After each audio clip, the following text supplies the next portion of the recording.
Hola amigos, una pregunta. Nosotros como seres humanos, ¿cómo conocemos nuestro pasado? ¿Cómo sabemos si un hecho en realidad sucedió? Hay algo, una disciplina que se llama la historia. ¿Y por qué es importante conocerla? Por ahí una serie de televisión que hace un tiempo fue muy popular decía que el que no conoce su historia está condenada a repetirla. Y también otras personas dicen que conocer la historia nos permite comprender el presente. La pregunta es, ¿qué es la historia? Vamos de lleno. Bueno, la historia es una disciplina que hace parte de las ciencias sociales, por eso se estudia en esta asignatura y tiene como fin conocer el pasado de la humanidad, ya sea un pasado reciente o un pasado bastante lejano. Y pues tiene como fuente, se fundamenta en la evidencia como libros, referencias y material documental de diversa índole.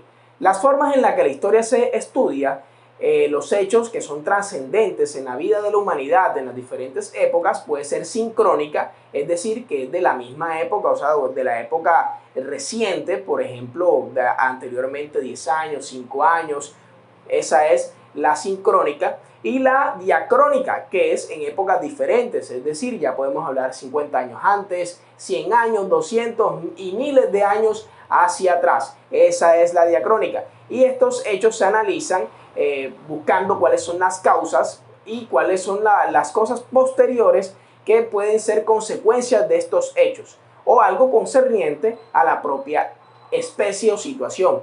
Los científicos que estudian y se especializan en historia se conocen como historiadores.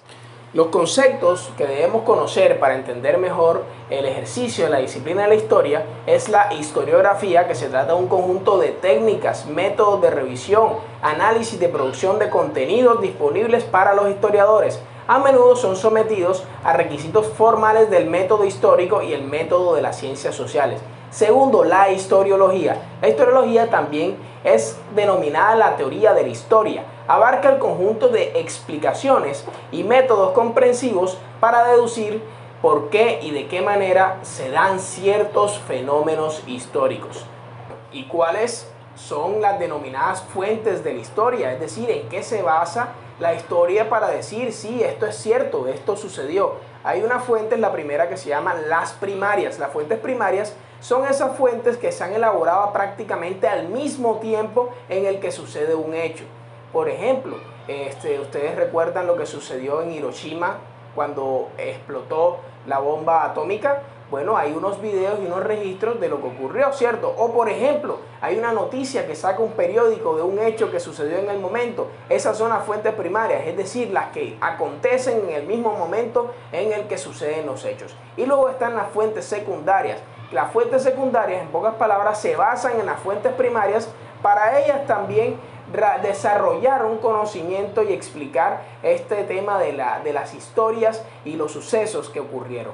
Se denominan también como historiográficas y son las que se elaboran a partir de esas fuentes primarias. Por ejemplo, están los libros, los artículos que son hechos posteriormente a partir de lo que, vuelvo y repito, de las fuentes primarias. El tiempo y la historia. Como sabemos, el tiempo es una unidad de medida que nos permite separar unos acontecimientos de otros, y la historia es la encargada de profundizar en esos acontecimientos que han sido relevantes para contárselo a las generaciones futuras. Y los historiadores dividen la historia de la humanidad en periodos o en etapas, porque la historia de la humanidad tiene miles de cientos de años. Pero se parte de una gran división, de lo que se conoce como la prehistoria y lo que se conoce como la historia. Y el hecho significativo que divide o da esa separación entre prehistoria e historia es la aparición de la escritura. ¿Por qué? Porque en la prehistoria no quedaron documentos escritos, pero cuando empieza la historia sí hay documentos escritos. Ubicar un acontecimiento, un hecho, en el tiempo es darle fecha, es datarla. Y esto se hace a través de las unidades del tiempo. ¿Y cuáles son las unidades del tiempo?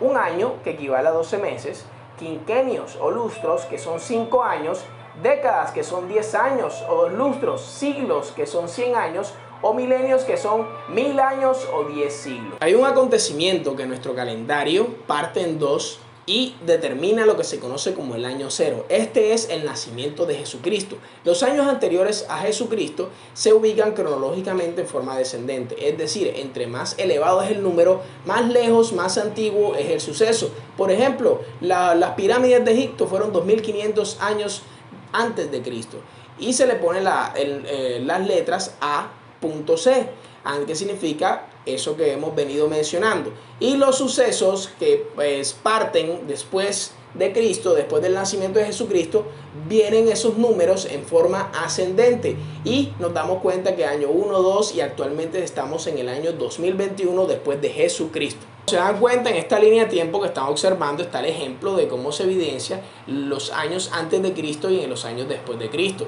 Nos damos cuenta que la prehistoria culmina en el año 3000 a.C. cuando aparece la escritura, y antes de eso todo se conoce como la prehistoria. Luego, a partir del año 3000 a.C. hasta el año 476 después de Cristo, todo ese montón de tiempo se conoce como el periodo de la antigüedad, donde sucedieron hechos bastante relevantes para el avance de nuestra raza humana. Luego, a partir del año 476, donde están las invasiones germanas y se cae el Imperio Romano de Occidente, que era el imperio así como el Estados Unidos de antes, que dominaba el mundo, empieza la Edad Media, y la Edad Media se caracteriza por muchas cosas que se considera que la humanidad estuvo estática en ese tiempo, y culmina en el año 1453 después de Cristo con la invasión de los árabes y cuando se cae el Imperio Romano y Constantinopla, pero esta vez el Imperio Romano de Oriente, el otro pedazo del Imperio Romano que quedó. Y a partir de ese momento empieza lo que es la Edad Moderna, que culmina en 1789, donde ocurren hechos como la Revolución Francesa, la Revolución Industrial, y empieza la Edad Contemporánea, que es hasta los momentos que estamos viviendo hoy en día. Bueno, esto fue todo por hoy, espero que hayan aprendido bastante y no olviden suscribirse en el canal, darle me gusta al video, compartirlo, y además de eso, por favor comenten abajo cuáles son sus opiniones respecto a la historia y qué otro aporte nos pueden dar que nos contribuya al conocimiento de todos. Un saludo y un abrazo.